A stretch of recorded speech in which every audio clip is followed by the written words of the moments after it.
Bueno, a todos un abrazo, buenas noches, muchas bendiciones. Esperamos que podamos tener hoy una noche de estudio gratificante, que les deje en sus corazones un mensaje muy profundo, porque hoy vamos a tocar un tema supremamente delicado.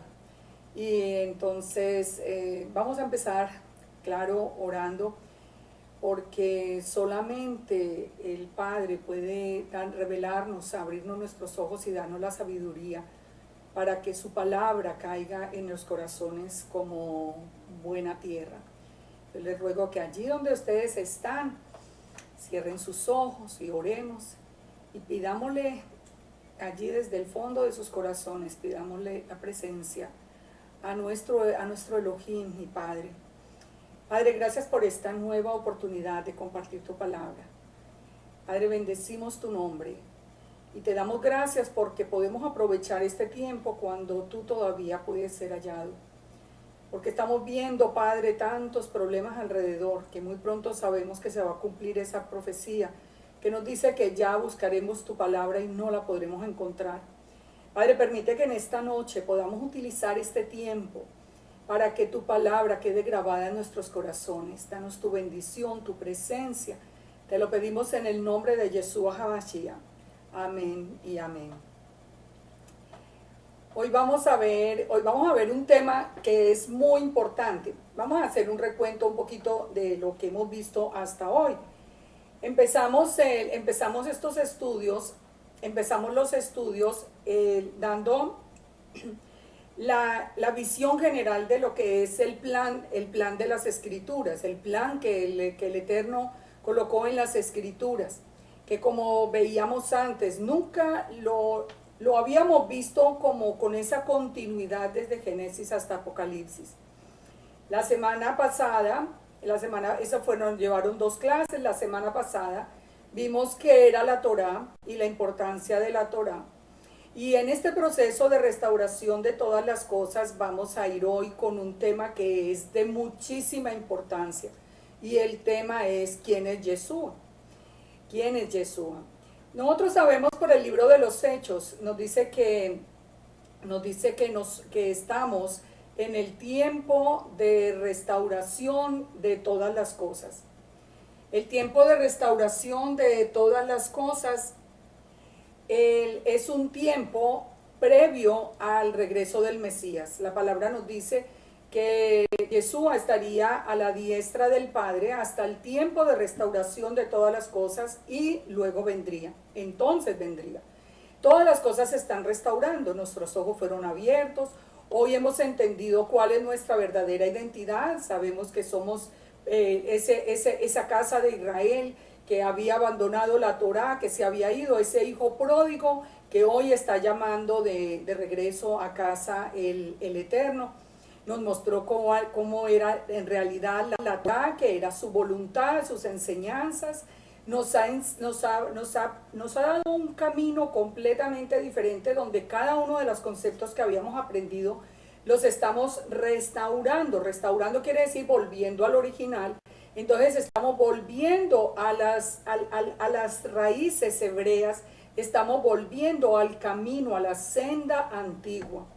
Eso es exactamente lo que significa la restauración de todas las cosas. Regresar otra vez a lo que fue ordenado, a lo que está en la palabra. Pero con el tema de Yeshua tenemos varias experiencias como muy encontradas.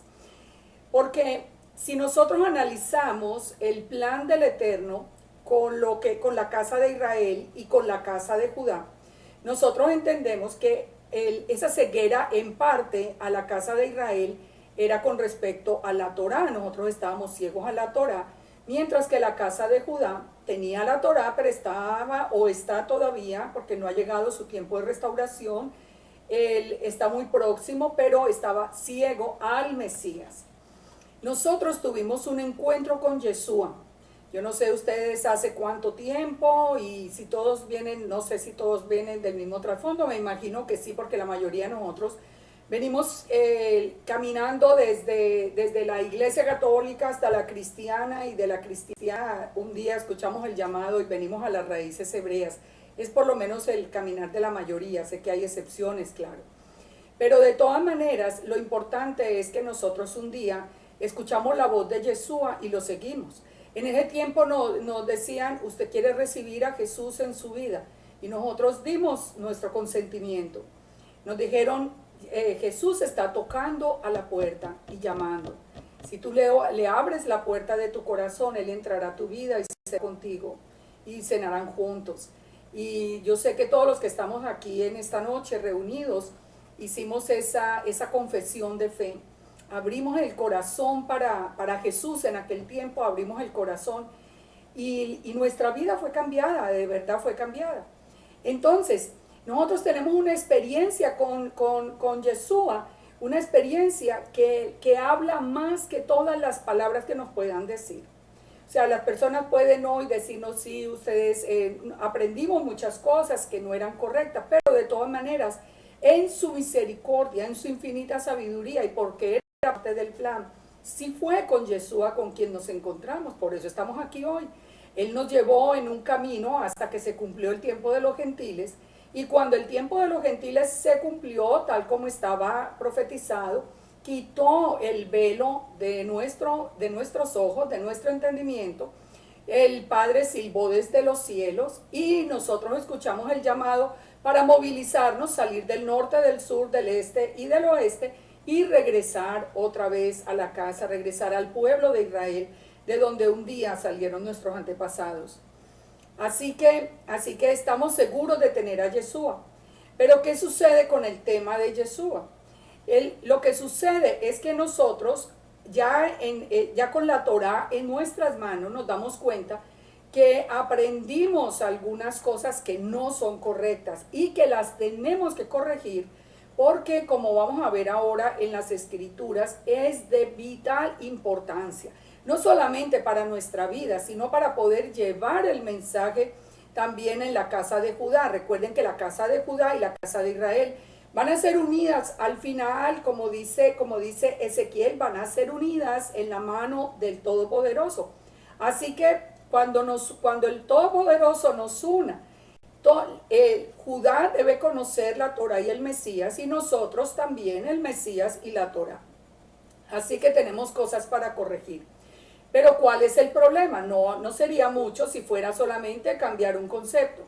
El problema es que nosotros aprendimos una doctrina que ahorita la vamos a ver en detalle, que aprendimos una doctrina que tenemos que dejar atrás, que tenemos que comprenderla, y llegamos al medio de la casa de Judá, al medio judío, donde encontramos la doctrina completamente opuesta. En la primera nosotros hablamos de Yeshua, como nos lo habían enseñado, como una trinidad de tres dioses: Dios el Padre, Dios el Hijo y Dios el Espíritu Santo. Era lo que habíamos aprendido. Pero de ahí encontramos, desde el lado del judaísmo, encontramos lo completamente opuesto. El judaísmo tiene dos etapas completamente distintas en cuanto a la concepción del Mesías. No hoy, la próxima semana, espero que en la próxima semana podamos ver la concepción del judaísmo desde el tiempo antes de Yeshua. O sea, todo lo que el judaísmo anterior a Yeshua, todos los escritos, todo lo que hay en la misma literatura o la misma escritura, nos habla de que el pueblo judío creía sin ningún problema y esperaba en la aparición del Mesías. Ellos no tenían, y en la misma escritura lo vamos a ver, esto es parte del estudio que veremos la próxima semana, pero vamos a ver que los mismos profetas, las mismas personas que aparecen en las escrituras no tenían ningún problema con que apareciera una imagen visible de Elohim. Pero ¿qué sucedió? Que en el siglo segundo, después de Yeshua, el judaísmo se estableció ya como lo que conocemos como el judaísmo rabínico, y especialmente en la figura de Maimónides o Rambam, como lo conocen también otras personas, y otros rabinos establecieron como principio que no el Eterno, no puede tener ninguna comunicación con los hombres. O sea, no puede haber una imagen del Eterno entre los hombres, y ya todo se reduce a un solo concepto, a que el Mesías tiene que ser un hombre como cualquiera de nosotros. O sea, un hombre, se busca el Mesías dentro de los seres humanos y se busca un Mesías que sea perfecto. Entonces, ¿qué ha sucedido con esto? Que las personas cuando regresan y empiezan el estudio de las raíces hebreas, lo primero que se encuentran es con esas dos vertientes. La una que le dice: usted tiene un concepto errado de Yeshua porque no hay tres dioses.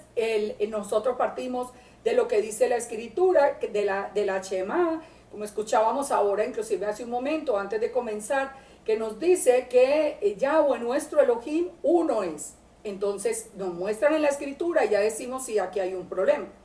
Pero también viene del lado judío y nos dicen: no, pero es que usted no puede creer que el Eterno se aparezca ni que el Eterno envíe a nadie.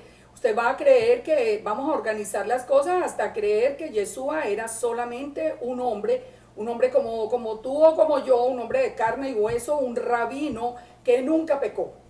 Entonces entramos en muchísimos choques y esto ha ocasionado que muchas personas tristemente dejen atrás a Yeshua.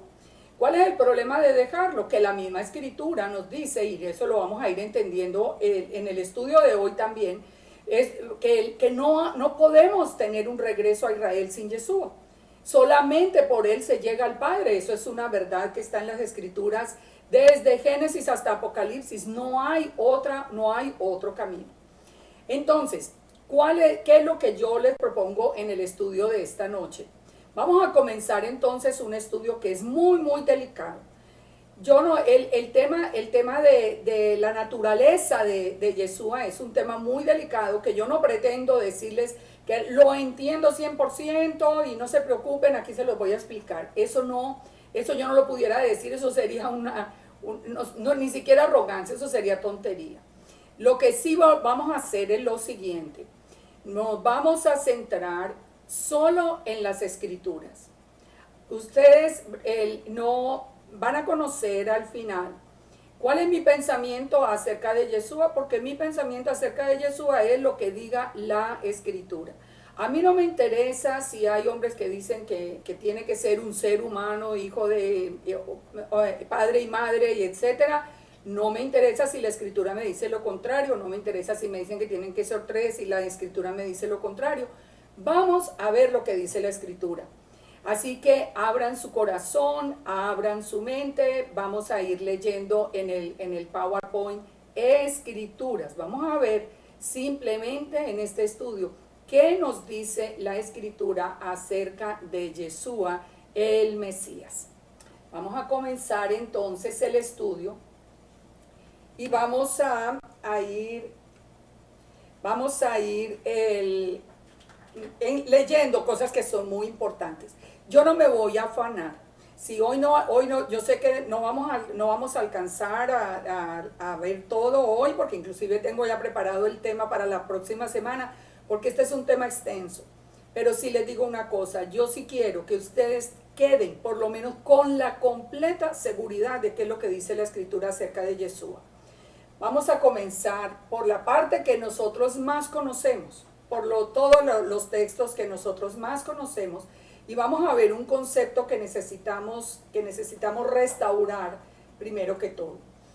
Lucas 24-27, cuando Yeshua se encuentra, después de resucitado, se encuentra con los discípulos de Emaús, entonces nos dice que él se les dio a conocer a ellos. Dice: comenzando desde Moisés y siguiendo por todos los profetas, les declaraba en todas las escrituras lo que de él decían. ¿Esto qué quiere decir? Que tenemos que encontrar a Yeshua desde el Génesis desde el Génesis, por lo menos en el Tanakh, según este texto de Lucas, porque lógico que en el tiempo de la resurrección el Nuevo Testamento no existía. Pero hoy que lo tenemos que encontrar a Yeshua desde Génesis hasta Apocalipsis. Lucas 24, 44, 45 dice lo siguiente: y les dijo, estas son las palabras que os hablé estando con vosotros, que era necesario que se cumpliese todo lo que está escrito de mí en la ley de Moisés, en los profetas y en los salmos. Noten esto. Es muy interesante porque, mire, yo fui maestra en la iglesia cristiana por tantos años. Y les digo que nunca en la vida se me ocurrió hacer un estudio donde yo buscara a Yeshua en la ley de Moisés, en los profetas y en los salmos. Bueno, en los profetas sí, porque conocemos algunas profecías acerca de su nacimiento, acerca de su muerte, como las de Isaías, como Miqueas, algunas que son muy conocidas. Pero en la Torá íbamos a encontrar a Yeshua, eso era algo imposible. Hoy lo podemos hacer y ese va a ser precisamente el estudio la próxima semana. Entonces, dice acá, les abrió el entendimiento para que comprendiesen las escrituras. Miren lo interesante, cuando Yeshua se les va a revelar a los discípulos de Maús, y había estado con ellos durante 3 años, pero cuando se les va a revelar a través de la Torá y de los profetas y de los salmos, es decir, a través del Tanakh, primero les abre el entendimiento para que comprendan las escrituras. Como dice la misma escritura, ni el sabio ni el entendido lo pueden comprender, solo aquel que se hace humilde delante de nuestro Padre. Se han establecido, basado en la escritura, basado en la misma escritura, digamos que el judaísmo ha establecido una serie de requisitos para determinar quién es el Mesías y quién no es el Mesías. Algunos de los requisitos, porque aquí faltan varios, pero uno de los requisitos son: el Mesías de Israel debe venir en un caballo blanco, debe destruir a Amalek, debe reconstruir el templo, o construir el templo, debe restaurar las 12 tribus, debe declarar paz completa en la tierra, debe reinar en Jerusalén, y debe empezar a celebrar con las naciones la fiesta de tabernáculos desde Jerusalén. Entonces, cuando uno ve estos requisitos, es cuando uno entiende que los judíos, la casa de Judá, tiene toda la razón en nunca haber creído que, sobre todo, que Jesús, como se los presentábamos, fuera el Mesías. Porque cumplió Yeshua esos requisitos en su primera venida, no, de ninguna manera. Nosotros le habíamos presentado, le hemos presentado todavía a la casa de Judá, supuestamente, mire, crea que Jesús es el Mesías, pero Jesús abolió la Torá, Jesús no tiene nada que ver con Israel, es con una iglesia gentil. Él nunca vino a restaurar ninguna 12 tribus, sino a fundar una iglesia aparte, el cual paz en la tierra. Si él dijo que encontraríamos discordia, inclusive hasta con la misma familia encontraríamos guerra. Él a reinar desde Jerusalén, no, él no está reinando desde Jerusalén, él vino a Jerusalén y allí lo mataron, murió y resucitó y se fue al cielo. Entonces fíjense una cosa, vamos a destruir en este momento un primer paradigma que nosotros tenemos o que habíamos aprendido. Yo creo que ya nosotros no lo tenemos, pero muchas personas alrededor nuestro sí. Esa muletilla que se usa a diario en la iglesia diciendo, que los judíos no creyeron en él y entonces por eso lo dejaron. No, es que no era el tiempo, es que el reinado a lo que vino Yeshua es diferente a lo que va a venir en la segunda venida. ¿A qué vino Yeshua en la primera venida? Vino precisamente a comenzar la labor que está aquí descrita como todos los requisitos del Mesías. Si ustedes lo ven y analizamos cada una de estos puntos, hoy sí podemos comprender que Yeshua de verdad es el Mesías de Israel. Dice que va a venir en un caballo blanco. Ustedes saben, les adelanto algo que es muy interesante. En la tradición judía más antigua, anterior a Yeshua, se decía que el Mesías, si Israel era digno, el Mesías iba a venir en un caballo blanco. Pero que si Israel estaba en pecado y no era digno, iba a venir en un asno. ¿Y cómo entró Yeshua en el día 10 del mes de Aviv a Jerusalén? En un asno. Son cosas, eso lo vamos a ver más adelante, pero son cosas que son muy interesantes. En Isaías 53, ¿qué nos anuncia? Nos anuncia un Mesías, pero un siervo sufriente que viene a restaurar a Israel. Él va a destruir a Amalek. Él tenía que empezar por restaurar a Israel. Nosotros hasta ahora que estamos volviendo a la casa es cuando entendemos que Yeshua sí está restaurando a Israel. Porque miren todo el proceso que se ha hecho durante estos 2000 años. Él ha llamado a las ovejas perdidas de la casa de Israel. Y todas esas ovejas por todo el mundo, aunque estén en la iglesia o aún aunque estén por fuera de la iglesia, escuchamos el llamado de Yeshua y lo hemos seguido, así sea con errores, ahí venimos, pero hoy ya nos quita el velo, nos restaura todos los principios y la Torá, y ahora sí estamos viendo levantarse las 12 tribus de Israel. Entonces nosotros hoy sí que podemos estar seguros que Yeshua es el Mesías. ¿Cómo hay personas que lo están negando? Yo no puedo entender eso. Porque nosotros somos testigos de primera mano de que Israel se está restaurando. Nadie nos llamó, a nosotros del judaísmo no nos buscó. Por el contrario, nos ha tratado de cerrar las puertas muchas veces, pero eso es parte del plan, eso tampoco es culpa de ellos. Nosotros tenemos que estar tranquilos con Judá, solo amando a Judá, sabiendo que Judá es nuestro hermano y esperando que Judá sea restaurado y nosotros simplemente avanzando en la restauración. Entonces, si Yeshua no cumplió esos requisitos, nosotros no podemos afirmar que él vino ya como el Mesías reinante de Israel. No, pero sí que vino a cumplir una labor muy importante que es la que vamos a entender a través de este estudio. Yo quiero comenzar, antes de entrar en el estudio, quiero compartirles a ustedes digamos que un mini estudio aquí dentro del de esta noche, que yo no lo hice. Es una enseñanza que dio Eddie Chumney, pero es una enseñanza que es tan linda y nos ubica en quién es Yeshua. La quiero compartir con ustedes, es muy corta y eso se trata solamente de las palabras hebreas utilizadas en Bereshit. Y miren el mensaje que nos va a dar. Como les digo, esta enseñanza no es mía, yo les digo cuando terminemos. El propósito de la creación.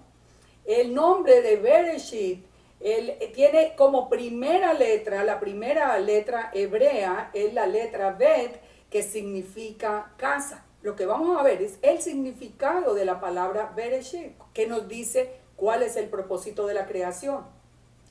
Esta letra está alargada en los textos originales. Las dos primeras letras, si ustedes toman solamente las dos primeras letras, la letra Bet y Resh, juntas forman la palabra hijo, la palabra Bar, que es la palabra hijo. Ahora, las dos primeras letras y las dos últimas letras forman la palabra pacto. Ustedes saben que en el hebreo cada letra tiene un significado. Así que cuando nosotros mezclamos las letras, encontramos el verdadero significado mucho más rico y más profundo de la palabra. Entonces, las dos primeras letras y las dos últimas letras forman la palabra Brit, que es la palabra pacto.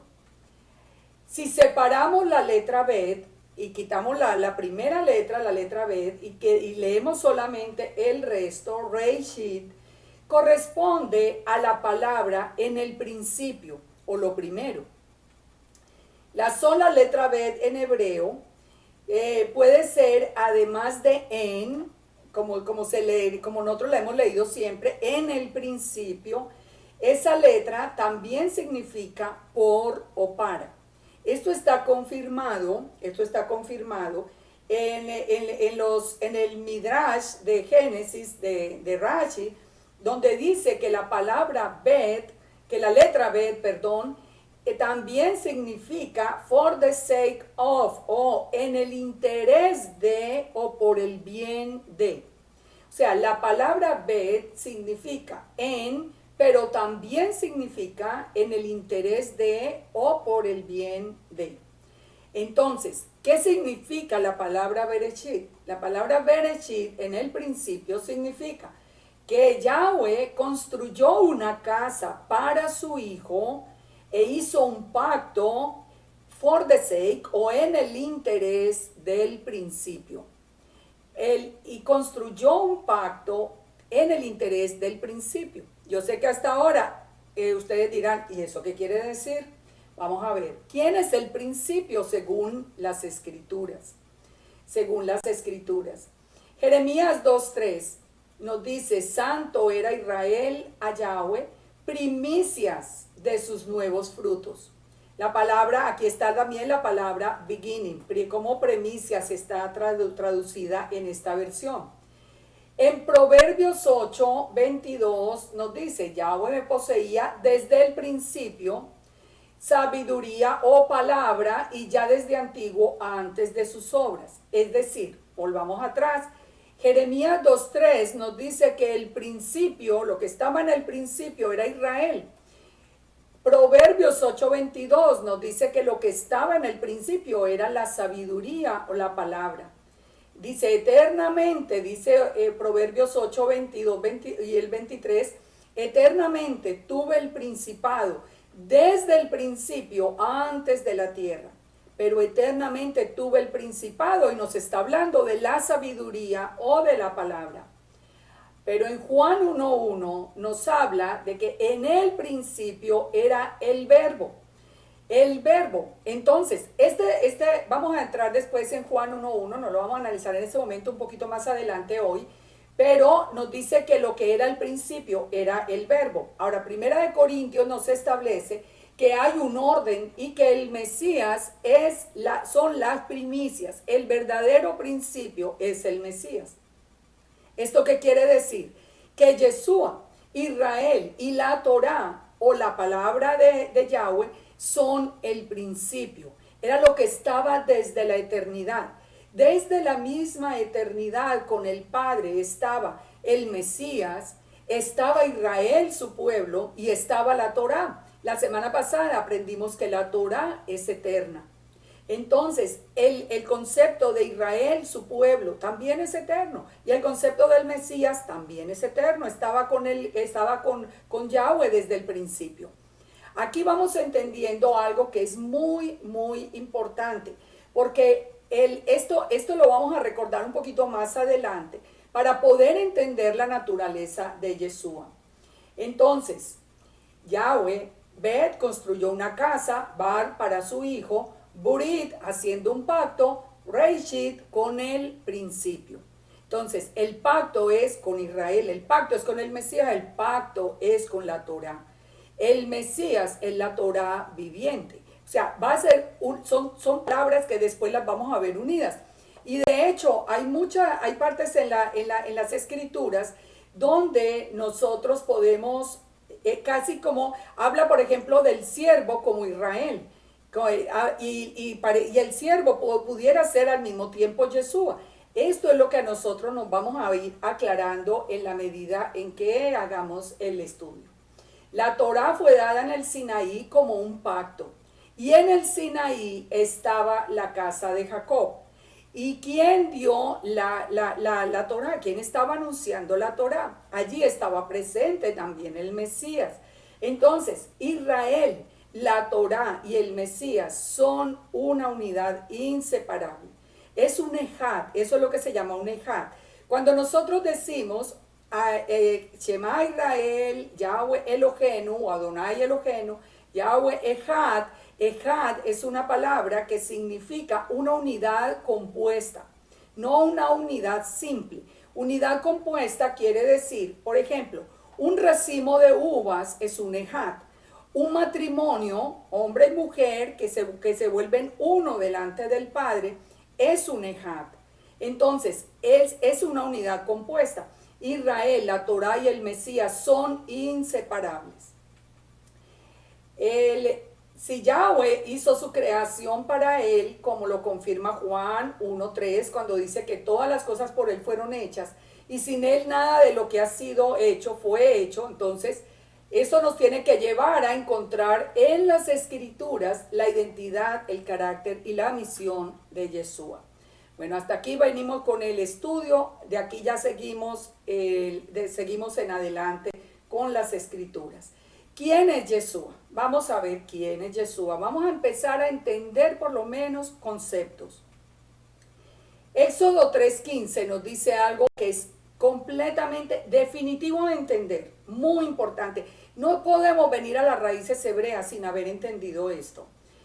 Dice Éxodo 3:15, además dijo Elohim a Moisés, así dirás a los hijos de Israel, Yahweh, el Elohim de vuestros padres, el Dios de Abraham, el Dios de Isaac y el Dios de Jacob, me ha enviado a vosotros.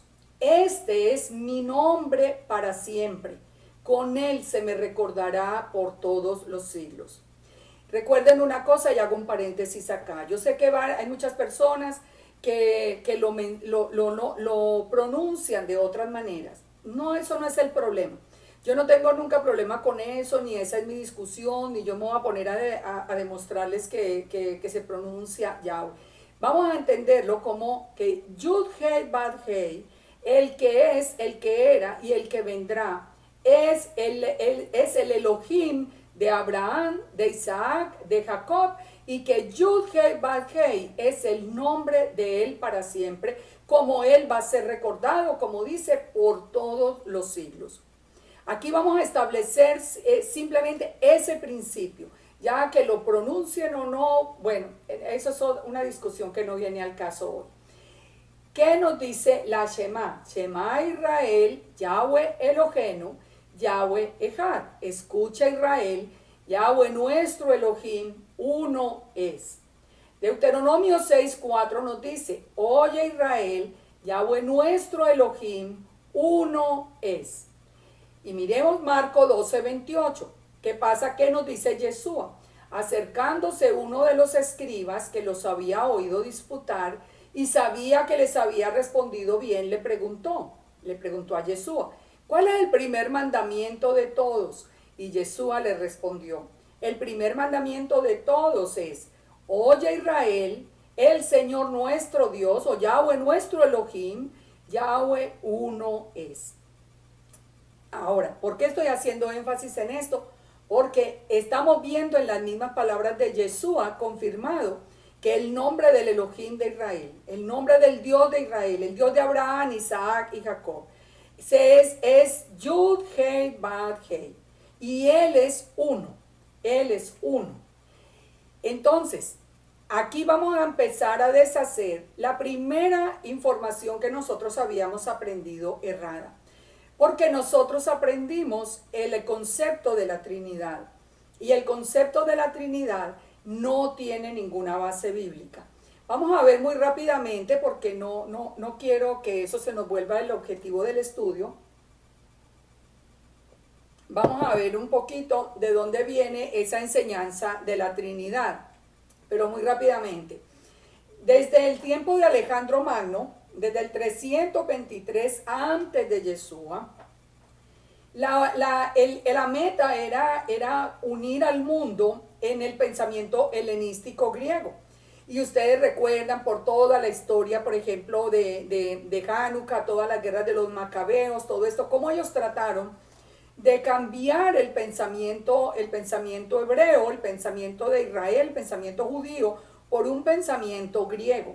Ellos el pensamiento helenístico lo trataron de imponer de todas las maneras. ¿Cuál es la diferencia básica? Que el pensamiento hebreo es centrado en Dios, es centrado en el Eterno, en el Elohim de Israel, mientras que el pensamiento griego es enfocado en el hombre. Ustedes saben, siempre que vemos todo lo que es de la cultura griega, nosotros vemos el culto por el cuerpo humano, las estatuas hermosas y las Olimpiadas y todo esto que es centrado en el hombre. El pensamiento hebreo es centrado en el Eterno. El enfoque monoteísta de Israel siempre se opuso al enfoque politeísta pagano, que era una práctica común en el pueblo gentil. Monoteísmo es que hay un solo Dios, politeísmo es que hay muchos dioses. Entonces, el monoteísmo de Israel siempre le ha molestado mucho al mundo, porque el mundo es politeísta, el mundo tiene cantidades de dioses. La religión más importante del Estado romano, para podernos centrar ahora en por qué aprendimos nosotros la Trinidad, era el mitraísmo. Mitra era un dios conocido en la antigüedad, principalmente en Persia y en la India. Mitra era el dios de la luz solar. Una de las cosas que, entre paréntesis, les digo que es muy interesante, es que estos datos que yo les estoy dando acá, se encuentran y muy extenso y muy bien explicado además en la Enciclopedia Católica. Ellos mismos cuentan toda la historia del mitraísmo y cuentan cómo el mitraísmo dio origen al cristianismo. Pero los invito a que ustedes lo busquen en la enciclopedia, pero después de que terminemos el estudio. Primero vamos a ver acá. Mitra era el dios de la luz solar de origen persa que fue adoptado por el Imperio Romano. El mitraísmo romano comenzó en los siglos I y II después de Yeshua. Y la adoración al dios Mitra era muy popular entre los soldados romanos que competían con los emperadores que se consideraban a sí mismos dioses. Ellos construían estatuas que debían ser adoradas.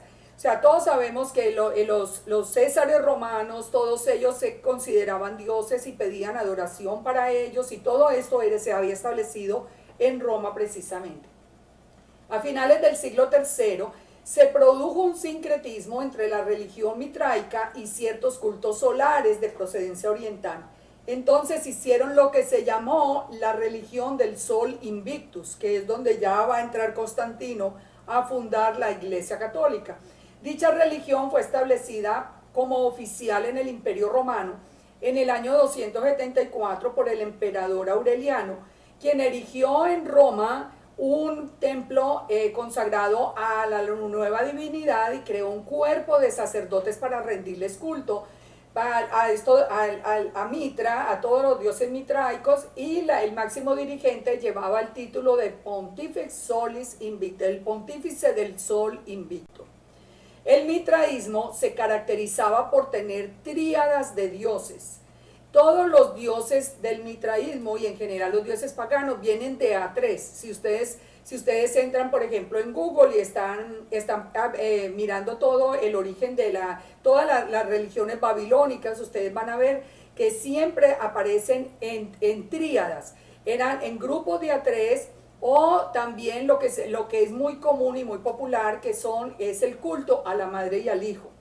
Esto era muy popular. Entonces, cuando Constantino oficializó la Iglesia Católica o Universal, estableció que había que tener también una tríada. Había que reemplazar la tríada mitraica por otra tríada, y es de donde salió el dogma que fue ratificado en varios concilios.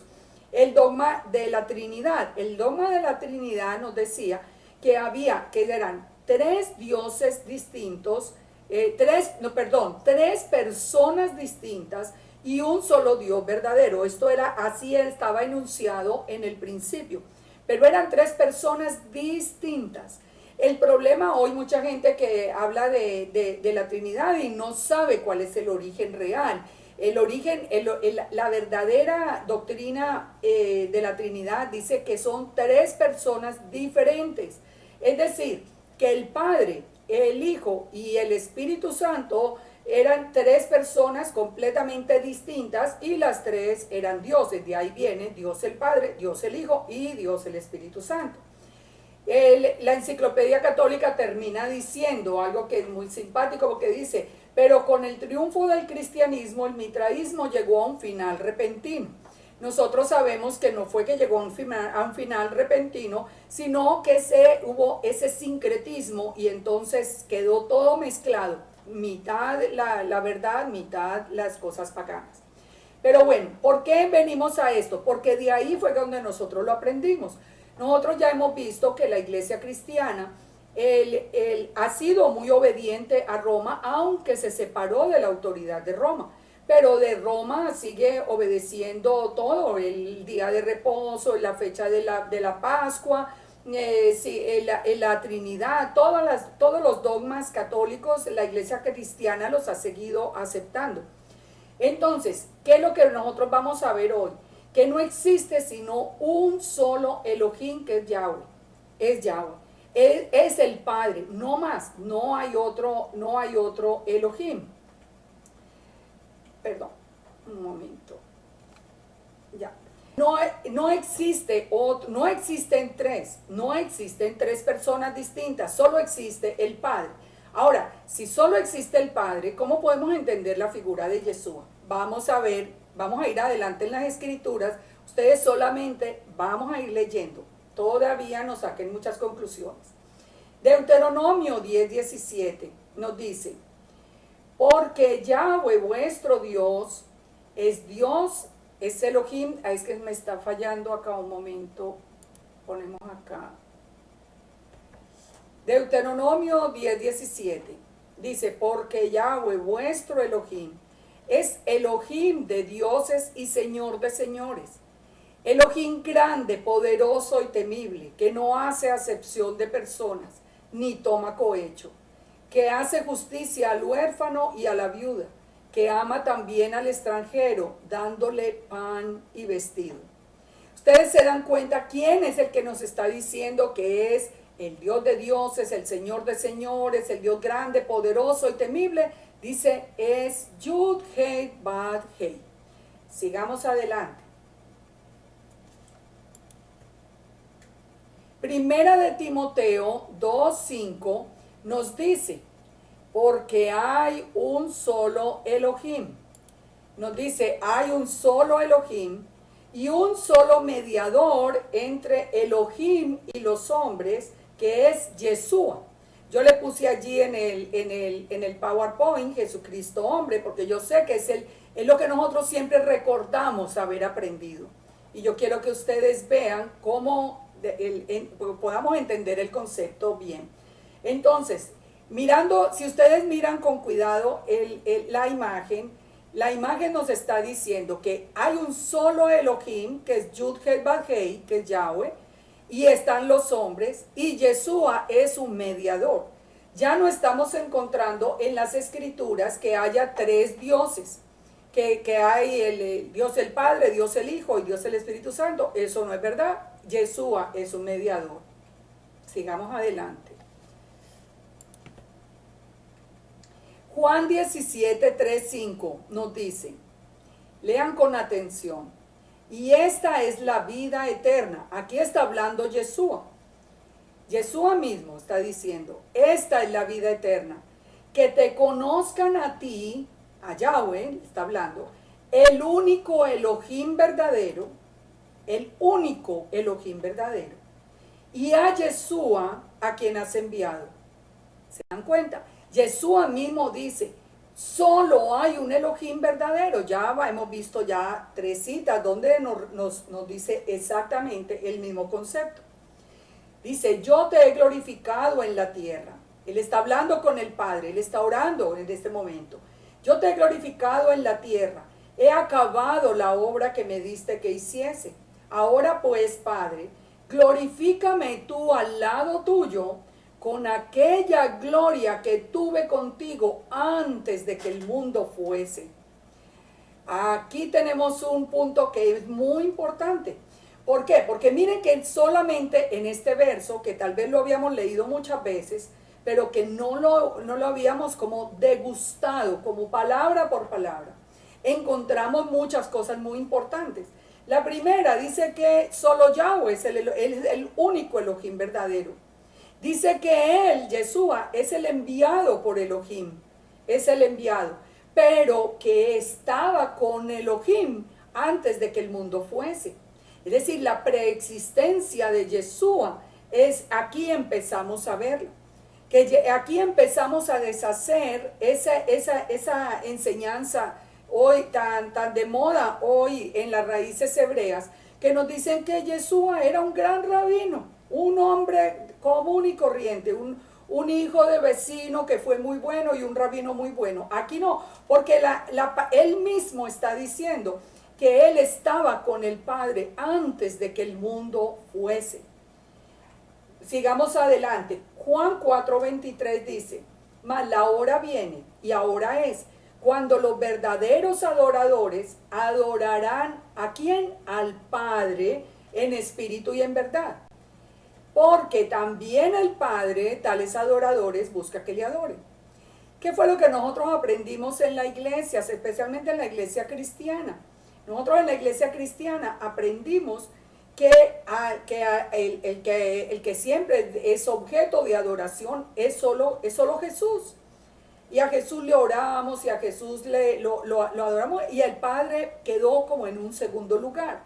Ahora, Yeshua mismo nos está diciendo que los verdaderos adoradores son los que adoran al Padre en espíritu y verdad. Ese es el objetivo de este estudio, que nosotros comprendamos cómo tenemos que adorar, a quién tenemos que adorar y cuál es el papel de Yeshua tan importante y tan definitivo. Y vamos a ver más adelante el rol que debe ocupar en nuestra vida. Juan 5:19 dice, respondió entonces Yeshua y le dijo, de cierto os digo, no puede el Hijo hacer nada por sí mismo, sino lo que ve hacer al Padre. Porque todo lo que el Padre hace, también lo hace el Hijo igualmente. Miren esta palabra. Cuando dice de cierto, siempre que se repite la palabra es porque quiere enfatizar lo que viene a continuación. Entonces dice, no, el Hijo no puede hacer nada por sí mismo. O sea, Yeshua está diciendo, yo no hago nada por mí mismo, yo solamente hago lo que mi Padre me ordena hacer. Así que Él en todo momento está dando toda la gloria al Padre. Miremos 1 Corintios 8:6. Para nosotros, sin embargo, dice Pablo, esto ya son palabras de Pablo, dice Pablo, para nosotros solo hay un Dios, solo hay un Elohim, el Padre. ¿Se dan cuenta? Pablo no creía en ninguna Trinidad. Pablo decía muy claro, solo hay un Elohim que es el Padre, del cual proceden todas las cosas. Proceden. ¿Qué es proceden? Que de Él salen todas las cosas, de Él vienen todas las cosas. Y nosotros somos para Él. Y un Señor, Yeshua, por medio del cual son todas las cosas y nosotros por medio de Él. Si todas las cosas proceden del Padre, lo que nos está diciendo Pablo es muy claro y es conforme a toda la Escritura, no hay ningún cambio. A lo mismo que está diciendo Deuteronomio, que Yahweh es el único Elohim de Israel. Entonces dice, para nosotros solo hay un Dios, un Elohim, que es el Padre. Y un Señor que es Yeshua. Yeshua es la cabeza de toda la congregación de Israel. Entonces, él es lo llama Señor, no lo llama Dios, porque si Pablo hubiera creído en la Trinidad, mire cómo hubiera dicho. Para nosotros, sin embargo, hay tres dioses, o hay tres personas distintas que son el Padre, Yeshua y el Espíritu Santo, y los tres son Dios. Eso hubiera sido las palabras de Pablo, pero eso no fue lo que Pablo dijo. Dijo, solo hay un Elohim que es el Padre. Juan 20:17. Yeshua le dijo, aquí acaba de resucitar Yeshua en la fiesta de los primeros frutos. Él va a presentar delante del Padre, que es la fiesta que ya casi vamos a celebrar. Yeshua se encuentra con la mujer, viene y lo va a tocar porque lo ve ya resucitado. Pero Yeshua le dice, no me toques porque aún no he subido a mi Padre. Él va a subir al Padre a presentarle su ofrenda, la sangre que Él derramó por nosotros. Entonces dice, mas ve a mis hermanos y diles, subo a mi Padre y a vuestro Padre, a mi Dios o a mi Elohim y a vuestro Elohim. ¿Se dan cuenta? El mismo Yeshua está diciendo que Yahweh es su Elohim. Es su Elohim y nuestro Elohim. Por eso hace la diferencia. A mi Padre y a vuestro Padre, a mi Dios y a vuestro Dios. Efesios 1:17. Para que el Elohim de Yeshua, el Padre de gloria, os dé espíritu de sabiduría y de revelación en el conocimiento de Él. Le puse entre paréntesis como aparece en las Biblias, en la versión que todos conocemos, que nos dice, para que el Dios de nuestro Señor Jesucristo, así dice en la versión Reina Valera, que es la que todos hemos conocido, el Dios de Yeshua. Piensen en estas palabras, piénsenlo, y verá que vamos entendiendo, y verá que se va cumpliendo ese milagro que Yeshua hizo con los discípulos de Maús. Le va abriendo el entendimiento para comprender las escrituras. Entonces dice, para que el Dios de Yeshua o el Elohim de Yeshua, el Padre de gloria, os dé espíritu de sabiduría y de revelación en Él y conocimiento de Él. Espero que vayan notando y vayan leyendo con mucho detenimiento cada palabra y la vayan confirmando en sus Biblias. Como es tan importante para mí hacer énfasis, no crean, vayan y comprueben, hagan lo de los de Berea, van y buscan en su escritura si eso que les están enseñando es cierto o no, porque hay muchos engañadores por ahí sueltos. Así que siéntanse en confianza de abrir sus Biblias y comprobar que eso es lo que dice la escritura. Colosenses 1:15, ¿qué nos dice? Nos dice, Yeshua es la imagen del Elohim invisible. Nos dice que Yeshua es la imagen del Elohim invisible. El primogénito de toda creación.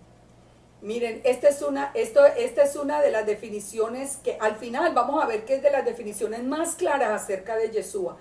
Yeshua es la imagen visible del Elohim invisible. Nosotros sabemos por la escritura que Yahweh, Yud-Heh-Vav-Heh, es espíritu y nadie lo puede ver. Él es espíritu, Él no tiene ninguna forma, Él es espíritu. Eso es lo que nosotros creemos, eso es lo que nos dice la escritura. Ahora, el Colosense nos dice que hay una imagen visible de ese Elohim invisible que es Yeshua. Cuando entremos a ver a Yeshua en la Torá, en los profetas, en los salmos, nos vamos a dar cuenta que, como les decía en el principio, nos vamos a dar cuenta por qué el judaísmo y por qué las escrituras, los profetas y la gente sí creía que había una imagen visible del Elohim invisible, que esto solo se cambió a partir del siglo II con el judaísmo rabínico, que estableció que no podía verlo, pero la escritura nos dice que sí. Bueno, yo no sé ustedes, pero yo le creo a la escritura. Juan 14:28. Habéis oído que yo os he dicho, voy y vengo a vosotros. Si me amarais, os habríais regocijado, porque he dicho que voy al Padre. Y miren esta afirmación de Yeshua, porque el Padre mayor es que yo.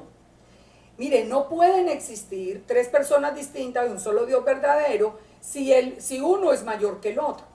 Que la palabra Elohim, ¿qué quiere decir? La palabra Elohim, que es la palabra en hebreo, para lo que nosotros hemos conocido como la traducción como Dios, la palabra Elohim quiere decir en términos muy sencillos, el que es número uno, el que está a cargo. Elohim es el que está a cargo. Por ahí hay un versículo que algún día hablamos, que lo toman mucho cuando dice, yo no les he dicho que ustedes dioses sois, y esto es un concepto que lo toma la nueva era para decir que es que nosotros somos dioses, toda una distorsión. Lo que está diciendo es ese versículo, porque dice que dioses sois, porque cuando nosotros no le rendimos nuestra vida al Elohim de Israel, sino que vivimos para nosotros mismos, entonces nos hacemos a nosotros mismos Elohim, nos hacemos a nosotros mismos dioses. Eso porque Elohim no es un nombre, Elohim es un título que quiere decir el número uno. Por eso el número uno de Israel, el Elohim de Israel, es Yud-Heh Vav-Heh. Mi Padre mayor que yo es. Ahorita vimos que Yeshua decía, yo no vine a hacer nada por mi cuenta, yo vine a hacer lo que el Padre me mandaba que hiciera. Aquí reconoce, el Padre es mayor. En Apocalipsis 5:13 nos dice, y a todo lo creado que está en el cielo, sobre la tierra, debajo de la tierra y en el mar, y a todas las cosas que en ellas hay, oí decir. Esto es al final, esto es la visión de la que tuvo Juan en el cielo, donde dice, al que está sentado en el trono y al Cordero, sean la alabanza, la honra, la gloria y el poder por los siglos de los siglos. Aquí ya nos va abriendo un espacio. Mire que no quiere decir que es otro Elohim, no, mire que no quiere decir que no podemos darle honra y gloria a Yeshua, pero nos está advirtiendo que el que está sentado en el trono es el Padre. El Padre está en el trono y el Cordero está sentado a la derecha del Padre. Y después, cuando entendamos la naturaleza de Yeshua, muy bien, vamos a entender esto sin ningún problema. Pero para el que está sentado en el trono y para el Cordero son la alabanza, la honra, la gloria y el poder. Pero para quién es la adoración, dijo Yeshua, para el Padre. Los verdaderos adoradores adorarán al Padre en espíritu y verdad. Lucas 1:32.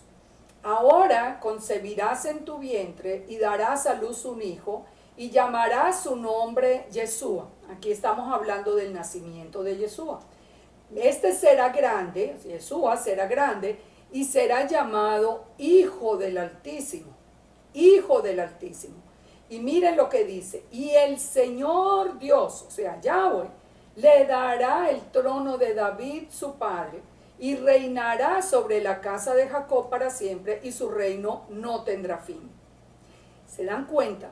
Lo importante que es leer con juicio, palabra por palabra. Entonces dice que Yeshua será grande, pero será llamado Hijo del Altísimo, Hijo de Elohim, Hijo de Dios. No dijo que sería llamado Dios. Ahí les mandó otro Dios. No, él dijo, será llamado Hijo del Altísimo. Y el Señor, dice, y Elohim, Yahweh, le dará el trono. Es decir, ¿quién sigue siendo el número uno? El que ordena, el que dice, el que establece, es Yud-Heh Vav-Heh. Y reinará Yeshua sobre ¿quién? Sobre la casa de Jacob. Noten, aprovechando el versículo, noten que no dice que va a reinar sobre ninguna iglesia gentil, va a reinar sobre la casa de Jacob. ¿Y quién es la casa de Jacob? Ya lo vimos en los anteriores. La casa de Jacob son las 12 tribus, más los gentiles unidos a Israel. Esa es la casa de Jacob, con todo Israel va a reinar para siempre, dice, y su reino no va a tener fin. Yeshua proclamó ser el camino para llegar al Padre. Juan 14:6, Yeshua le dijo, yo soy el camino, la verdad y la vida, nadie viene al Padre sino por mí. Noten que Yeshua no dice que vengamos a Él, que nosotros tenemos que venir a Él, sino que a través de Él nosotros vamos al Padre. La meta es el Padre, la meta es llegar al Padre, la meta es conocer el Padre, porque el Padre es el Elohim, el único Elohim. Mateo 15:31. De manera que la multitud se maravillaba. Miren esto que es tan lindo. Cuando todo Israel estaba en el tiempo de Yeshua, estaba viendo los milagros que hacía Yeshua y veían todo esto, miren lo que hacían. Dice, de manera que la multitud se maravillaba viendo a los mudos hablar, a los mancos sanados, a los cojos andar y a los ciegos ver. Ellos estaban felices viendo toda esa cantidad de señales, pero ¿a quién le daban la gloria? Léanlo ustedes mismos. ¿A quién le daban la gloria? Al Elohim de Israel. Ellos no decían, no, a Yeshua, lo adoraban a Yeshua. No, ellos veían los milagros de Yeshua, pero le daban gloria al Padre. Si ve, ellos no habían perdido. Nosotros fuimos los que fuimos contaminados en nuestra mente por la enseñanza de Constantino de la Trinidad. En un paréntesis les digo algo que es muy interesante. Desde Génesis 1 nosotros encontramos dice que el espíritu de Yahweh se movía sobre las aguas.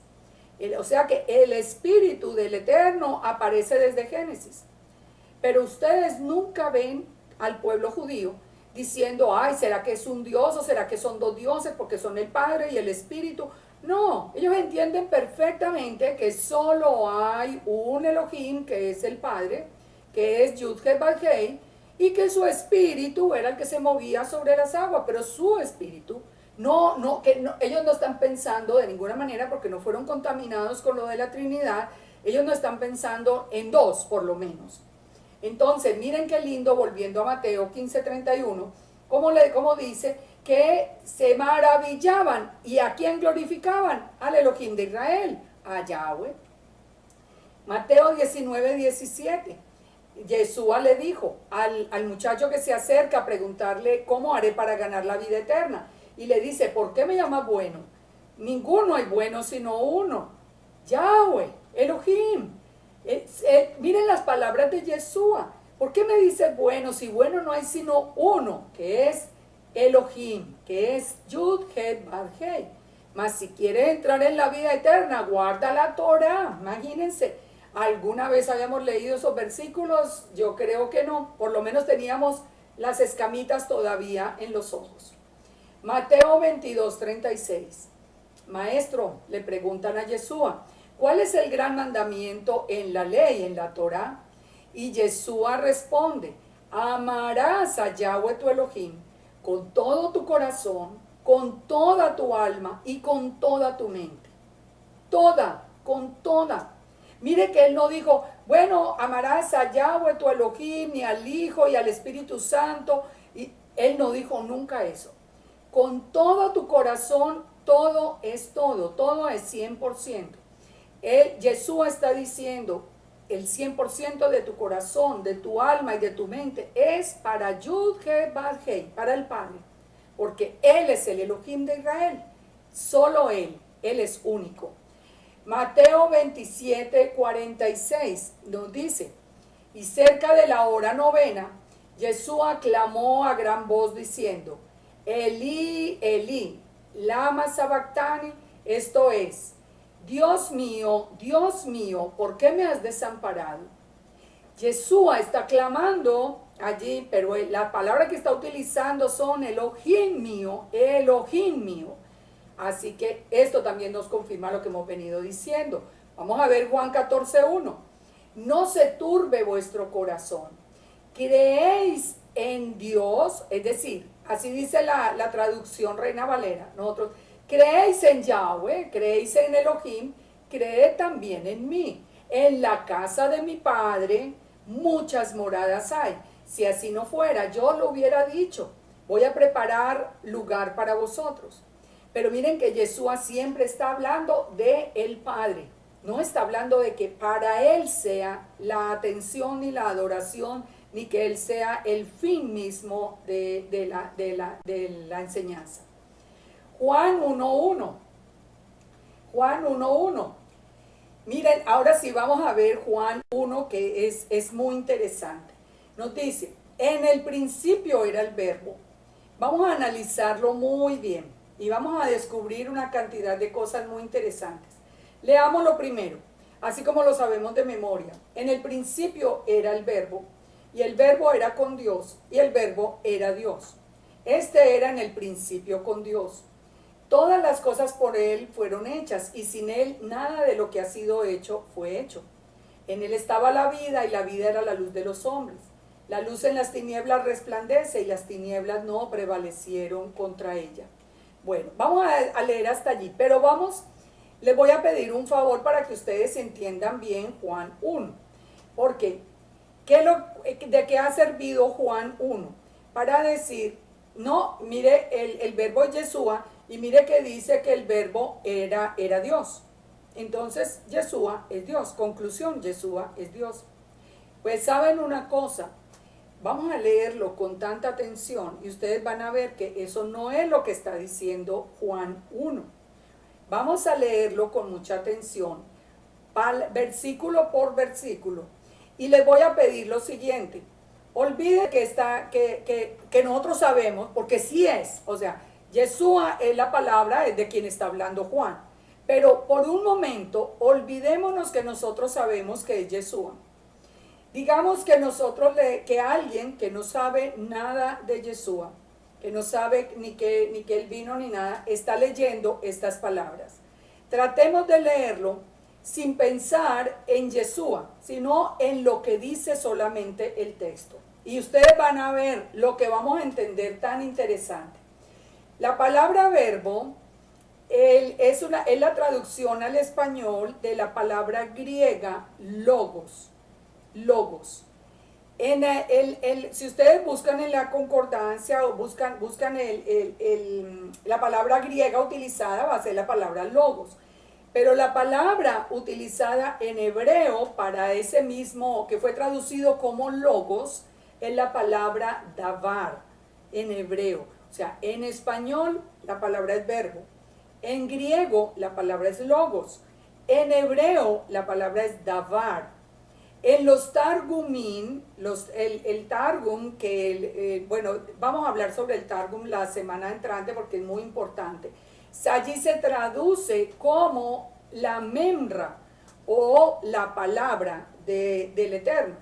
La palabra memra significa también palabra. Pero eso sería, bueno, simplemente verbo en español, logos en griego, en hebreo davar y memra en arameo, que es la traducción de los Targumim. Entonces, ¿qué sucede? Que aparentemente es la misma palabra, pero logos en el griego hace referencia más al pensamiento.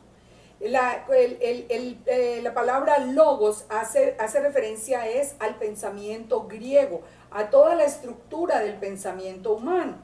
Mientras que la palabra memra o davar nos habla de la palabra de Dios, de la palabra del Eterno. No del pensamiento, sino de la palabra del Eterno, es decir, de la Torá. Entonces, como sabemos que todo traduce palabra, vamos a ver a Juan, como les digo, saquen un momentico a Yeshua que ya lo vamos a volver a poner en su sitio justo, pero por el momento leamos solamente a Juan así. En el principio estaba la palabra. Pensemos en la palabra, en la Torah, en la palabra de Yahweh. En el principio estaba la palabra. La palabra era con Elohim, porque la palabra era la palabra de Yahweh, y la palabra era Elohim, o sea, era la palabra de Yahweh. La palabra, ¿por qué era Elohim en la creación, en el principio? Porque el mundo fue hecho a través de la palabra, eso nos lo va a decir el mismo Juan ahora. Ustedes recuerdan cómo fue la creación. La creación fue, hágase, él hablaba, hágase la luz, y la luz fue hecha. Háganse los peces, háganse esto, y todo fue hecho.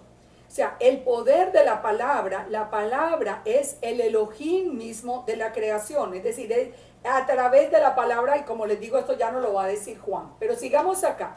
Vamos a pensar solo en la palabra, no lo vamos a cambiar como que en el principio era Yeshua, y Yeshua era con Elohim, y Yeshua era Elohim, no. En el principio era la palabra, tal como lo dice Juan. Ahora, palabra de Elohim es la Torá. El universo fue creado a través de la Torá. Un concepto muy antiguo, muy judío, muy judío, es que precisamente la Torá es eterna y todas las letras hebreas y todo el idioma y todas las palabras fueron la base misma de la creación. Y eso es verdad, eso es lo que dice la palabra. Dice el versículo 2, este era en el principio con Dios. ¿Por qué en las traducciones dice este? Porque en las traducciones están ellos, ¿por qué no dicen esta, que sería la palabra? No, dicen este porque están hablando de logos. Y los traductores, por la ignorancia misma del pensamiento hebreo, y no tenían la traducción hebrea allí, por lo menos no se sabe, entonces están haciendo una traducción de la palabra logos, del pensamiento. El pensamiento es un no un esta. ¿Me entienden lo que les quiero decir? Entonces dice, este era en el principio con Dios. O sea, la palabra, bien traducido con la palabra hebrea davar, el versículo 2 estaría diciendo, la palabra estaba en el principio con Dios, con Elohim. Versículo 3, todas las cosas, dice, por Él fueron hechas. Por eso era que nosotros decíamos, ¿sí ve? Ahí dice que por Yeshua. No, sí fue por Yeshua, pero ahí está hablando es que fueron hechas por la palabra, por el davar, por la palabra, por la membra. Dice, todas las cosas por Él fueron hechas. Y sin Él, nada de lo que ha sido hecho fue hecho. Ahora, entonces, ¿qué dice? Todas las cosas fueron creadas por la palabra. Y sin la palabra, nada de lo que fue hecho hubiera sido hecho. Volvemos a lo que les decía ahora, porque la creación fue por medio de la palabra, hágase. No hay nada de lo creado que el Eterno lo hiciera, digamos, con sus manos. Fue la palabra creadora. Recuerden, el Eterno es espíritu, su palabra que fue la que creó.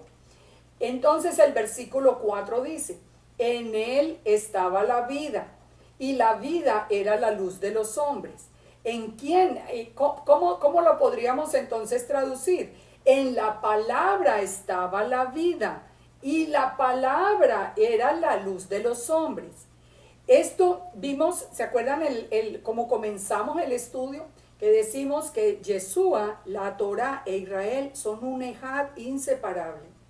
Entonces, ¿qué es lo que está diciendo?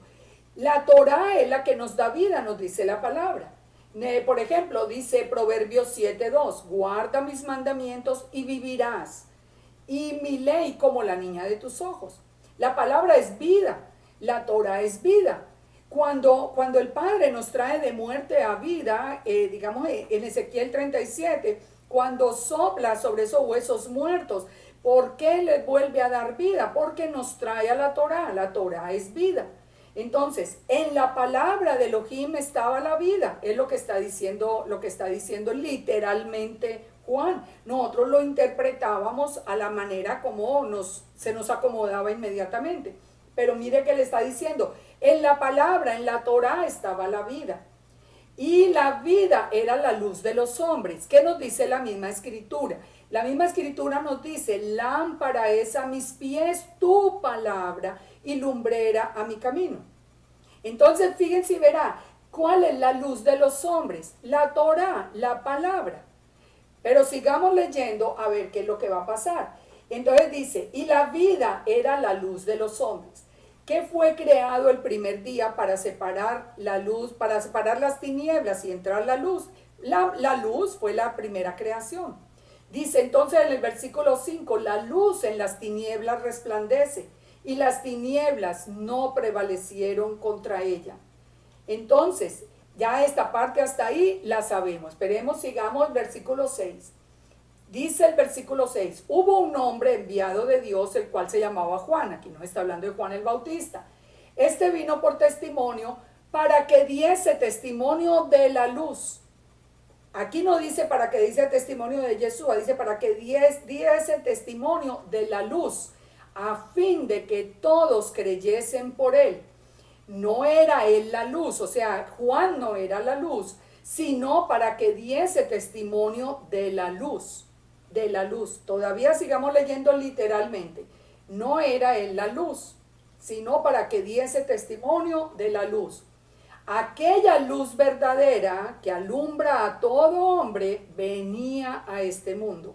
O sea, la luz del primer día de la creación, la palabra creadora, la Torah creadora, esa que aparecía allá, dice, venía a este mundo. En el mundo estaba y por el mundo fue hecho, pero el mundo no le conocía, no le conoció. ¿Por qué dice? Dice, él estaba en el mundo. ¿Por qué estaba en el mundo? Pues porque él creó, esa palabra creó el mundo. Entonces dice, pero el mundo no le conoció. A lo suyo vino y los suyos no le recibieron. Mas a todos los que le recibieron, a todos los que recibieron esa luz, esa palabra, les dio potestad de llegar a ser hechos hijos de Dios, hijos del Altísimo, los cuales no son engendrados de sangre, ni de voluntad de carne, ni de voluntad de varón, sino de Dios. Es decir, ellos no, hay unos que son engendrados por sangre, otros por carne, pero hay unos que son por voluntad de Dios. Ahora, el verso 14, ahora sí vamos a verlo.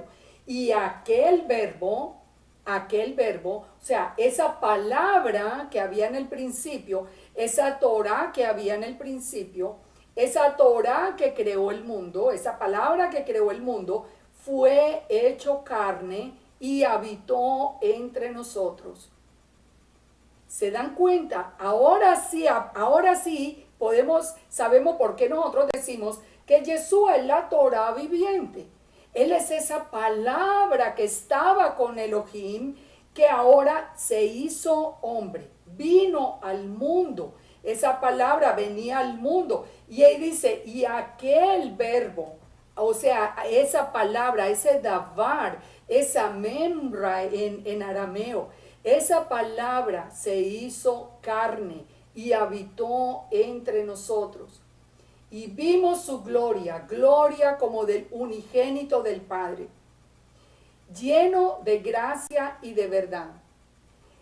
Yo espero que en este momento ustedes tengan en su corazón lo mismo que yo he sentido desde que yo entendí Juan 1. Porque Juan 1 nos está dando la verdadera naturaleza de Yeshua. Porque si el error que nosotros teníamos era que empezábamos leyéndolo sabiendo que era Yeshua y lo poníamos y Yeshua era con Dios y Yeshua era Dios y tal, y seguíamos. No, ahí perdíamos cuál era la esencia. ¿Quién es Yeshua? Yeshua es, como dice la misma escritura, la palabra de Elohim, la palabra del Padre hecha hombre, hecha carne. La Torah hecha carne. No es otro Dios, no es por ahí otro que había ahí, es la misma palabra de Elohim hecho carne. Dice, y habitó entre nosotros y vimos su gloria como la gloria del unigénito del Padre, lleno de gracia y de verdad. Yeshua no es un hombre que aquí vino y nació, hijo de José y de María y etcétera. No, Él es la palabra misma del Eterno, presente desde la creación. Él es esa luz preciosa que había en el principio, porque la palabra, la Torah es luz a nuestras vidas. Él es la vida, por eso Él dijo, yo soy la resurrección y la vida, porque Él es la Torah y la Torah es vida. Entonces fíjense que todos son la misma palabra. La Torah, la luz, la vida, que significan lo mismo. La Torah es luz a nuestro camino y la Torah es la que nos da vida. Y Yeshua dijo, yo soy el camino y la verdad y la vida. Y son palabras que se entrecruzan porque esa es la verdadera naturaleza de Yeshua. Juan dio testimonio de él, dice el versículo 15, y clamó diciendo, este es de quien yo decía, el que viene después de mí es antes de mí. Miren esta palabra. Juan que está diciendo que Yeshua nació 6 meses después de Juan el Bautista. Pero él dice, él viene después de mí, pero es antes de mí. Juan el Bautista sabía muy bien que Yeshua era la palabra de la creación en forma de hombre. En forma de hombre, la misma palabra de Yahweh, en la forma de un hombre. Era antes que él, era eterno. Él estaba desde el principio. Imposible pensar ahora que se reduce a ser un ser humano que nació ahí ya. Eso es imposible en las escrituras. Ahora dice, porque él era primero que yo. Porque de su plenitud, dice, tomamos todos. De su plenitud. ¿Plenitud de qué? La misma palabra nos dice, en él habita la plenitud de la deidad. Eso no quiere decir que él es otro Dios. Eso lo que quiere decir es que él es la palabra del Eterno, esa palabra creadora, esa palabra que estaba desde el principio, esa palabra eterna, esa palabra que sale de la boca de Elohim. Entonces nos dice, porque de su plenitud tomamos todos, y gracia sobre gracia. Pues la ley o la Torá por medio de Moisés fue dada, pero la gracia y la verdad vinieron por medio de Yeshua.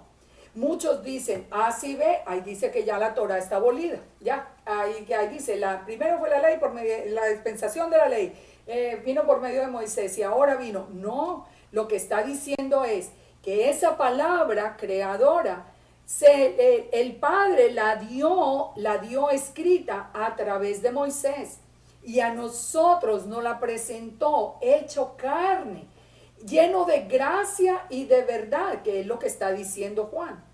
Él es la gracia misma, la misericordia misma del Padre, envía su palabra en la forma de un hombre. Y cuando esa palabra está en medio nuestro, entonces nos trae gracia y verdad que vinieron por medio de él. Dice, a Yahweh nadie le vio jamás, porque él es espíritu, nadie lo puede ver. El unigénito Hijo, miren esto, el unigénito Hijo que está en el seno del Padre, él lo ha dado a conocer. O sea, ¿a qué vino Yeshua? ¿A qué envió el Padre? Recuerden que él dice que es el enviado, el enviado. El Padre envió su palabra en la forma de un hombre para dar a conocer al Padre que es invisible. Por eso Colosenses dice, él es la imagen visible del Elohim invisible. Pero ¿de cuántos estamos hablando? De uno. Estamos hablando de un Elohim que se llama Yahweh, que tiene una palabra poderosa y creadora, que la mandó escrita a través de Moisés y que ahora la manda en la forma de un hombre para darnos a conocer la grandeza misma del Padre, reunir a Israel y volver otra vez para completar el plan que el Eterno había establecido. ¿Se dan cuenta cómo uno puede ir entendiendo cuando se fija en las palabras de la Escritura? Y aquí no estamos cambiando, no estamos manipulando, no estamos usando ninguna escritura rara. Yo les advertí a ustedes desde el principio, yo, aunque tengo aquí todas las versiones sabidas y por haber, tengo todas las versiones nuevas, pero yo sigo usando la Reina Valera, porque es la que conocemos y yo les quiero probar que esa versión, aunque tiene versículos añadidos, esa versión, el Padre la guardó y la diseñó y aquí nos la tuvo en la mano y nos está revelando la verdad. Cada uno de estos versículos yo lo he comprobado en las demás versiones, ustedes lo pueden hacer. Las personas que tienen eSword, por ejemplo, instalado en sus computadores, pueden comparar los versículos en todas las versiones de las Biblias y compárenlos y verá que está diciendo lo mismo. Está diciendo que el verbo, la palabra creadora, fue la que estaba con Elohim. La palabra de Yahweh fue la que se hizo hombre. Entonces, Yeshua es el hijo de Elohim. Es la palabra hecha hombre. En él habita corporalmente, dice Colosenses 2:9, toda la plenitud de la deidad, claro, porque en él habita, él es la imagen visible de Elohim invisible. No podemos decir que es un Dios como el Padre, que es una persona distinta. ¿Cuál persona distinta? Ustedes saben cuál es la definición de persona. Persona que tiene una identidad propia. Personas es que son tres personas diferentes. No hay tres personas diferentes, hay un solo Elohim. Es un solo Elohim que se llama Yud-Heh Vav-Heh, que envía su palabra en la forma de un hombre, que envía su espíritu para grabar en nuestro corazón la Torá, pero es Él, es Él. Nosotros somos hechos a su imagen y semejanza. Y nosotros tenemos un cuerpo, nosotros tenemos una mente, y nosotros tenemos un espíritu, pero nosotros somos uno. Nosotros no somos tres personas distintas por ahí caminando, aquí de la mano, y los tres nos llamamos Liliana, pero aquí va Liliana cuerpo, y por aquí sigue Liliana espíritu, y por aquí Liliana mente. No, yo soy Liliana, o tengo un cuerpo, pero tengo una mente, pero tengo un espíritu. Pero soy uno, es lo mismo, así fuimos creados, como es el mismo Padre, pero es uno, no hay tres, de ninguna manera. Otros afirman, hay otras personas que muchos, en este regreso de las raíces, muchos afirman que Yeshua es Yahweh mismo en la carne. O sea, que es 100%, ya no dicen que sea un hombre, sino que es 100% el Eterno que se hizo hombre. Que Yahweh, el Eterno, se hizo hombre. Y les digo una cosa, eso no es lo que dice la Escritura. No es lo que dice la Escritura. La Escritura nos dice que la palabra de Yahweh se hizo hombre, no que Yahweh se hizo hombre. Y vamos a ver la prueba. Juan 1:14 dice, bueno, este ya lo vimos, Yeshua afirmó muchas veces. Dice, por ejemplo, Marcos 11:25, cuando estéis orando, perdonad, y si tenéis algo contra alguno, para que también vuestro Padre que está en los cielos os perdone. Yeshua siempre dijo que el Padre estaba en el cielo. Yeshua nunca dijo, yo soy el Padre, yo soy aquí el Padre 100%, el cielo quedó desocupado y vacío. No, al Padre, el Padre es espíritu, ni el universo lo puede contener. El Padre de ninguna manera podía venir a hacerse hombre, porque el universo entero no puede contenerlo. Entonces, Yeshua también nos dijo lo mismo. Cuando estéis orando, perdonad, bueno, el Padre que está en los cielos. Mateo 6:9, cuando ustedes oren, oraréis así: Padre nuestro que estás en los cielos. Estás en el cielo. En el Mateo 3:17 dice, y hubo una voz de los cielos que decía, este es mi Hijo amado. ¿Quién estaba hablando desde el cielo? Yahweh estaba hablando. Se oyó la voz de la misma manera que se oyó la voz en el Sinaí. Y hoy cuando nos dicen que no, que el Eterno no puede hablar, que el Eterno no puede representar a nadie, ¿y entonces qué pasó en el Sinaí? Eso sí, él sí puede. De hecho, el pueblo en el Sinaí lo escuchaba con tanta claridad que hasta se asustaron y le dicen a Moisés, no, que no hable más con nosotros, que hable contigo. Pero él siguió hablando con Moisés y siguió hablando con los profetas. Y hasta hoy sigue hablando. Mateo 7:11 nos dice también que si ustedes que siendo malos saben dar buenas dádivas, ¿cuánto más vuestro Padre que está en el cielo? Mateo 7:21 dice, si no todo el que me dice Señor, Señor entrará en el reino de los cielos, sino el que hace la voluntad de mi Padre que está en el cielo. Él no dijo, mi Padre que soy yo aquí en la tierra. Mateo 10:32, a cualquiera que me confiese delante de los hombres, lo confesaré delante de mi Padre que está en los cielos. Él siempre, todas estas citas nos confirman que Él decía que estaba en el cielo. En el cielo, Marcos 14:61, mas él callaba y nada respondía. El sumo sacerdote le volvió a preguntar y le dijo, ¿eres tú el Mesías, el Hijo del bendito? Y Yeshua le dijo, yo soy, y veréis al Hijo del hombre sentado a la diestra del poder de Yahweh, viniendo en las nubes del cielo. Juan 6:38, le dice Yeshua, porque he descendido del cielo. Pongan cuidado a esto. Para los que dicen que Yeshua es un hombre cualquiera aquí, que el hijo de José y de María, que no hubo ninguna intervención sobrenatural, dice, Yeshua dijo, yo he descendido del cielo. ¿Qué ser humano puede decir que ha descendido del cielo? Y con una misión, yo he descendido del cielo, no para hacer mi voluntad, sino la voluntad del que me envió. Yeshua lo afirmó, yo soy el enviado del Padre, no el Padre mismo. Él dice, yo soy un enviado a hacer su voluntad. Juan 12:28, Padre, glorifica tu nombre. Entonces vino una voz del cielo que dijo, lo he glorificado y lo glorificaré otra vez. Entonces, el Juan 17:1 dice, estas cosas habló Yeshua y levantando los ojos al cielo dijo, Padre, la hora ha llegado, glorifica a tu Hijo para que también tu Hijo te glorifique a ti.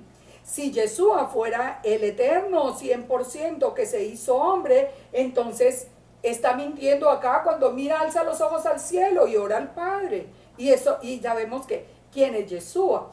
7:56, Hechos 7:56, cuando Esteban lo están martirizando, dice aquí, veo los cielos abiertos y al Hijo del Hombre que está a la diestra de Dios, a la diestra de Elohim. En este tiempo, ya sabemos entonces hasta acá que tampoco es correcto decir que Yeshua es 100% el Padre. La palabra es clara y la palabra hay que leerla como está, como dice literalmente para poderla entender. La palabra dice, Es la palabra del Eterno la que se hizo hombre, la palabra, la Torah, es la que se hizo hombre. Ahora, entonces ya terminamos con esto. Hoy muchos están afirmando que Yeshua es solo un hombre, como hemos venido diciendo, que es hijo de José y de María, José y Miriam, y que el milagro, dicen que fue un gran rabino, que él nunca existió desde antes, y que el milagro que hizo el Espíritu del Eterno fue poner el espermatozoide de José en María. Pero que al fin y al cabo, pues ¿para qué necesitaba hacer eso? Una intervención sobrenatural. La palabra nos dice muy claro que fue el Espíritu mismo el que concibió en María. Esto es muy importante y hoy lo entendemos más fácil que en cualquier otra época. ¿Saben por qué? Porque hoy conocemos lo que son los vientres alquilados. Yo les hago a ustedes una pregunta. Cuando una persona alquila un vientre, eso que está hoy tan de moda en toda esta revolución genética, el genetista toma un óvulo y un espermatozoide de una pareja y ese óvulo y ese espermatozoide ya fecundados lo colocan en un vientre ajeno. Cuando ese niño nace, que es lo que se llama el vientre alquilado, cuando ese niño nace, ¿ustedes creen que tiene ADN de la mujer que alquiló el vientre? ¿O el ADN es del portador del espermatozoide y del portador del óvulo, y la portadora del óvulo? El ADN del niño es de los portadores de esa célula matriz, que es el espermatozoide y el óvulo. Pero no tiene nada de la mujer que alquiló el vientre. Esa mujer solamente lo lleva en su seno. Eso fue lo mismo que ocurrió con Yeshua. El espíritu mismo de Yahweh pone a Yeshua en el vientre de una mujer. Por eso no hay intervención de José. Por eso no la conocía como dice la palabra. María en Lucas 1:34 le dice al ángel, ¿cómo será esto si no conozco varón? Respondiendo el ángel le dijo, el Espíritu Santo vendrá sobre ti y el poder del Altísimo te cubrirá con su sombra, por lo cual el santo que nacerá será llamado Hijo de Yahweh, porque no era hijo ni de María ni de José, María fue un vientre alquilado. Eso para hoy es fácil entenderlo, en otras épocas no, pero hoy sí. Y por eso Yeshua nace sin esa naturaleza pecaminosa de nosotros. Por eso pudo ser tentado en todo y no pecó. Porque ese nacimiento es sobrenatural. Venir a decir ahora que Yeshua tiene un ADN 100% humano y que es solo un rabino, es ir en contra de las Escrituras. Mateo 1:18 dice, el nacimiento de Yeshua fue así, estando desposada María su madre con José, antes que se juntasen, se halló que había concebido del Espíritu Santo, antes que se juntasen. Y dice que se juntaron después que ya nació y ya tuvo los demás hijos que tuvo Miriam y María con José. Ahora, pero miren por ejemplo como dice la versión del Código Real, que fue cambiada a propósito para decir, cambiando las escrituras para tratar de probar que Yeshua era simplemente un ser humano. Entonces dice en Mateo 1:18, el nacimiento de Yeshua el Mashiach fue así, habiendo sido dada a Miriam, su madre, en matrimonio a Joseph, antes de llegar la fecha para la consumación del matrimonio y venir juntos, fue sabido que la Ruach HaKodesh había causado su embarazo.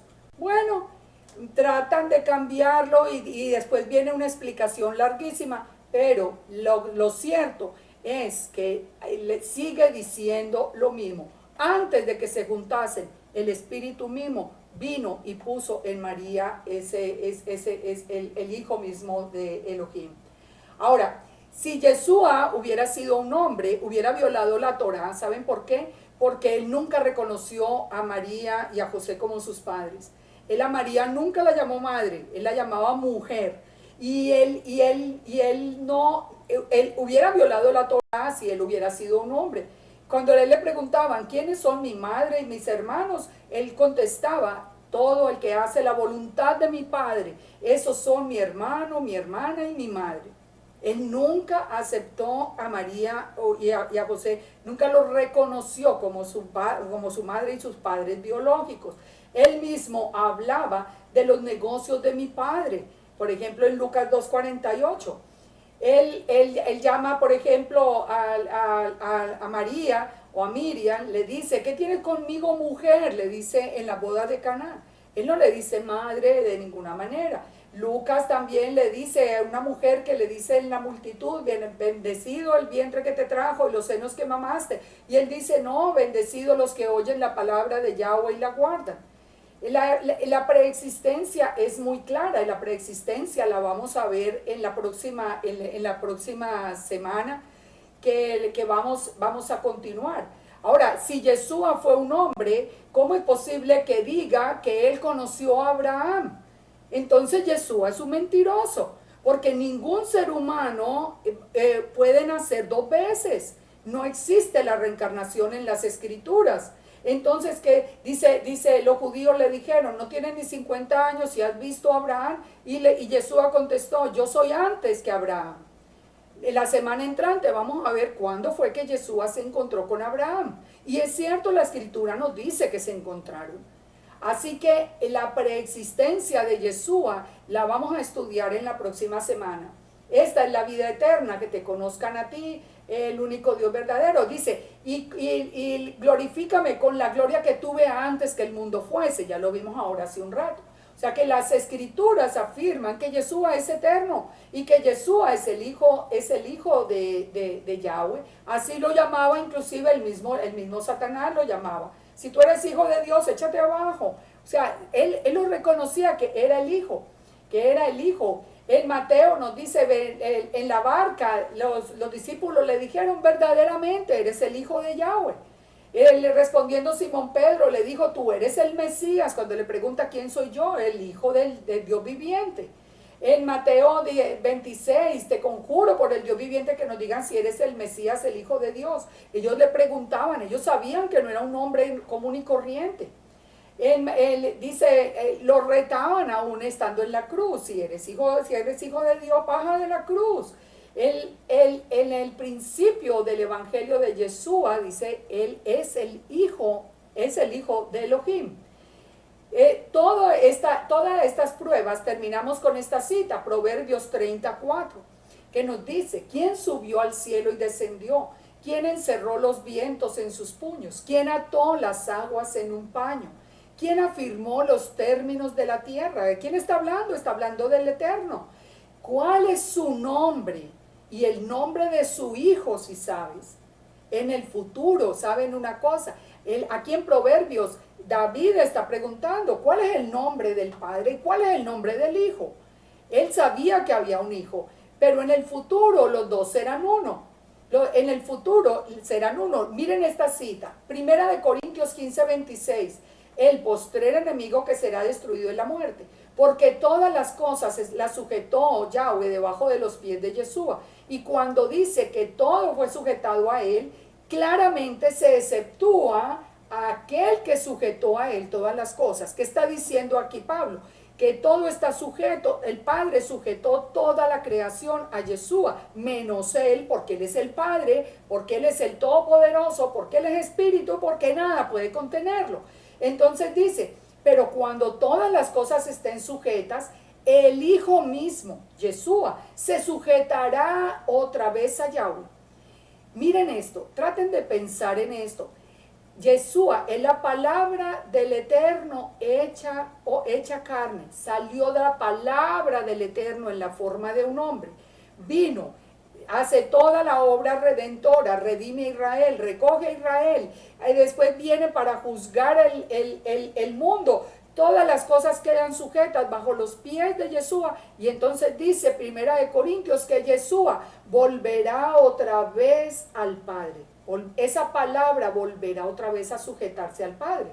Eso es lo que está diciendo 1 Corintios. Él salió del Padre y él vuelve al Padre al final. Y Zacarías 14 nos lo confirma cuando está hablando del final. Les pido que lean todo el capítulo de Zacarías 14 y nos dice, hablando de que vendrá en el monte y pondrá sus pies en el monte de los olivos, y el monte se partirá en dos, y se acontecerá que será un día que no habrá luz clara ni oscura, un día que será conocida. Y termina diciendo en el verso 9, y Yahweh será rey sobre toda la tierra, y en aquel día Yahweh será uno, y uno su nombre. ¿Por qué dice será en el futuro? Porque en este momento la palabra del Eterno está sentada a su derecha, pero es su palabra, está sentado a la derecha, pero esa palabra vuelve otra vez al Eterno, entonces será uno de nuevo y uno su nombre, pero Yahweh es uno. Y vamos a terminar repitiendo la Shema, y te pido que allí donde estás, la digas, y trata de hacerlo si puedes en voz alta, y digámoslo: Shema Israel, Adonai Eloheinu, Adonai Echad. Escucha, Israel, Yahweh nuestro Elohim, uno es. Padre, te damos gracias porque tu palabra es la verdad. Padre, porque solo leyendo tu palabra, que por algo tú la has protegido y la has guardado de destrucción y de todo cambio. Te damos gracias porque solo leyéndola podemos comprender tu voluntad. Padre, yo te ruego por cada persona que ha escuchado hoy este mensaje, para que esas palabras se hagan vivas en sus mentes, en sus corazones. Yeshua, yo te pido que ese mismo milagro que hiciste con los discípulos, cuando les revelaste las escrituras, te pido que hoy esa revelación venga a nosotros. Padre, que toda esa revelación, danos ese espíritu de sabiduría, envíanos toda esa revelación, Padre, y haz que nosotros podamos comprender la palabra y esa palabra quede como espada de dos filos grabada en nuestro corazón. Te lo pedimos, Padre, en el nombre de Yeshua HaMashiach. Amén y amén. Amén. La próxima semana vamos a seguir y vamos a ver a Yeshua en el Tanakh, Yeshua en la Torá, Yeshua en los Salmos, Yeshua a través de los profetas. Y vamos a tener toda una sustentación al final para que nunca se vayan a dejar quitar a Yeshua de sus vidas. Solamente por él podemos llegar al Padre. Así que los espero el próximo jueves. Si ustedes tienen alguna pregunta, me pueden escribir a mi correo lilianahunter@gmail.com. Ustedes me escriben cualquier pregunta que tengan y vamos a estar respondiendo.